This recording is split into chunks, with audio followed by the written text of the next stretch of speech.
இன்றைக்கி நம்ம என்ன பார்க்க போகிறோம்னா ஸ்பெஷல் வெஜிடபிள் பிரியாணி சீரக சம்பாவில் எப்படி செய்யுதுன்னு பார்க்க போகிறோம். சேனலை சப்ஸ்கிரைப் பண்ணாதவங்க சப்ஸ்கிரைப் பண்ணிக்கோங்க.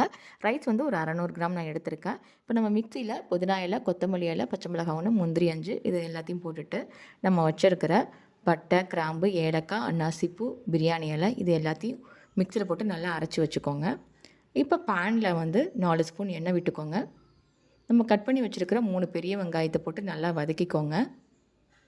அதுக்கப்புறம் நம்ம வச்சுருக்கிற இஞ்சி பூண்டு விழுது ஒரு 4 டேபிள் ஸ்பூன் போட்டு நல்லா வதக்கிட்டு, கட் பண்ணி வச்சுருக்கிற 4 தக்காளியும் போட்டு நல்லா வதக்கிக்கோங்க. 1 ஸ்பூன் உப்பு போட்டுக்கோங்க.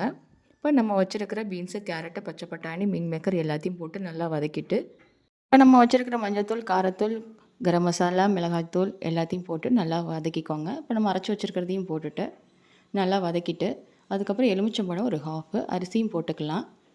ஒரு 3 1/2 கிளாஸ் தண்ணி ஊற்றிக்கோங்க. அதை வந்துருச்சு நெய், கொத்தமல்லி இலை, புதினா இலை.